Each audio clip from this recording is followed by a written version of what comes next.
If you have watched any of my videos, you knew it was only a matter of time before I did something on UFOs. UFOs have recently been a popular subject. In 2020, the Pentagon released footage of strange objects moving in ways that our world can't detect. More government workers, military pilots, and whistleblowers are coming out of the woodwork to either confirm or elaborate on unidentified objects and the government's knowledge of it. Congressional hearings have taken place in recent years. Big podcasts and media personality all have a perspective, and even high-level politicians are adding their 2 cents on this phenomenon. It seems like any day now a flying saucer is going to land on the lawn of the White House and present itself to the world once and for all. However, this isn't the first time UFOs were a popular topic. Obviously, through shows like The X-Files and the numerous of popular movies about extraterrestrials, E.T., Alien, Men in Black, etc., aliens are usually on some people's minds. But from 1947 onward, there has been congressional hearings, documents, and government operations to further their understanding of extraterrestrial. This video isn't for me to share what I think about this particular topic, but to study the content and point out any similarities that might merit some resemblance of truth or anything that might be relevant and worth noting. The first recorded sightings of unidentified flying objects date back to ancient times, with various civilizations documenting mysterious aerial phenomena in their historical texts and artworks.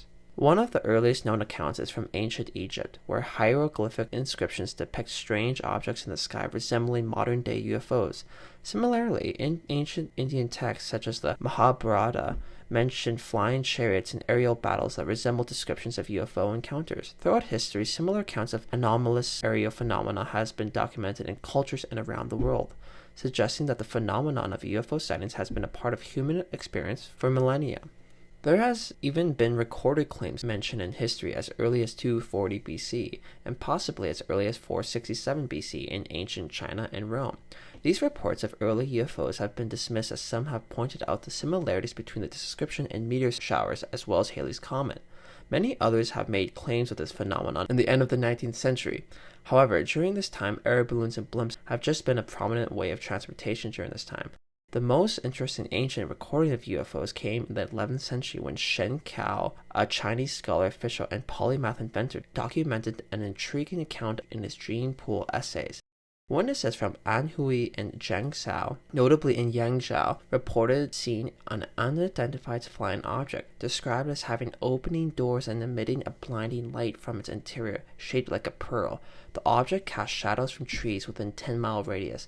Witnesses marveled at its ability to take off at incredible speeds. The description of this particular incident is very similar to that of alleged recent UFO sightings. Another thing to keep in mind is that in the previous ancient recordings, it is never pointed out an actual man-made like object in the sky, but rather something strange, thus the likelihood of meteor showers or other natural occurrences in the atmosphere. However, what makes Shen Cao's story interesting was that he described a man-made like object with specific descriptions similar to the aerial travel that we have today.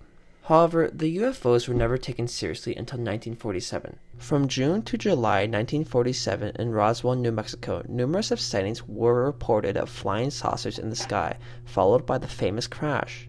As a response, the United States Army Air Force's USAAF intelligence, in collaboration with the FBI, initiated an investigation to specific aerial sightings exhibiting characteristics that couldn't be explained.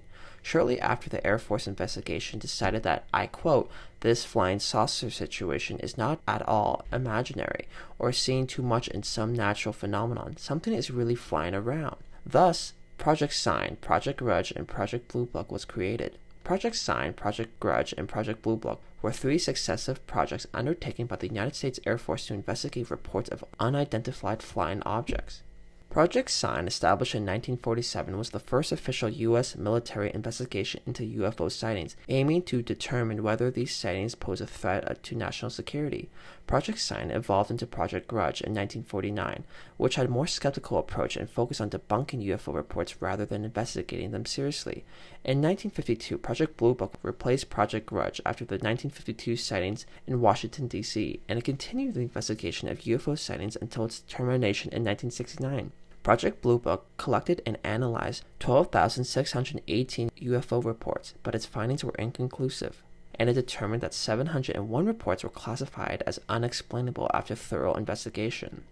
It wasn't just the United States that were committed to this mysterious subject. Projects all around the world were dedicated to furthering humanity's understanding of unidentified flying objects. The GEIPAN in France, the Project Magnet in Canada, Flying Saucer Working Party in the UK, Project Congdon in the UK, Institution 22 in the Soviet Union, and Operation Saucer in Brazil.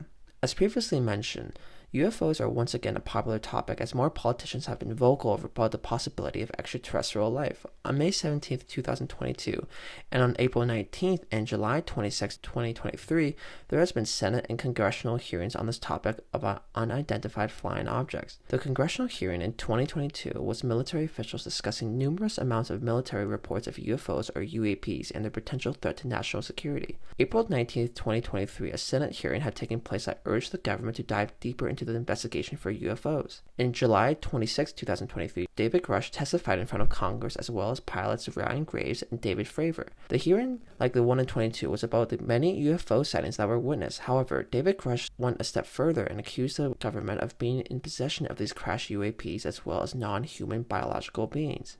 However, this isn't the first time that there were government hearings on UFOs and the potential of extraterrestrial life. In 1966 and 1969, congressional hearings had taken place for this particular subject. In 1966, while not solely focused on UFOs, these hearings included discussions about unidentified aerial phenomenon and the military's response to sightings. Various military officials and experts provided testimony regarding UAP sightings and the protocols in place for investigating such incidences. In 1969, this two-day symposium specifically focused on UAP sightings and their potential implications for national security. Military officials and civilian experts testified about the nature of UAP sightings, their investigation methods, and the need for improved data collection and analysis. In 1975, chaired by Senator Barry Goldwater, this hearing examined reports of UFO sightings and the government's responses to them. Witnesses provided testimony regarding their own UFO encounters and the government's handling of UFO-related information. With all the government talk about UFOs recently, it seems as though any day the big secret will reveal itself. However, we have to remember that this isn't the first time this subject was brought up by the higher-ups. Maybe it's a distraction, maybe the government are hiding secrets, or maybe the government really only knows as much as the public does. My only question is that, as I previously mentioned, this whole hysteria began in Roswell, New Mexico in 1947, when numerous of sightings were reported from June to July. It was concluded that these sightings were military aircraft because Roswell had a military base nearby, and that the famous Roswell crash was a spy balloon used to spy on the Soviets, part of Project Mogul. And that is a pretty logical reason. However, if these sightings and that crash were government property, then why did they kickstart these investigations into UFOs, such as Project Sign, as a result of these incidences? If they knew what these subjects were, then why would they feel the need to investigate? Now, if you have watched my previous videos, it is clear that I am a sucker for this sort of thing, and that being logical isn't really a special trait of mine. Nonetheless, believe it or not, this is a topic that will never not be fun to discuss.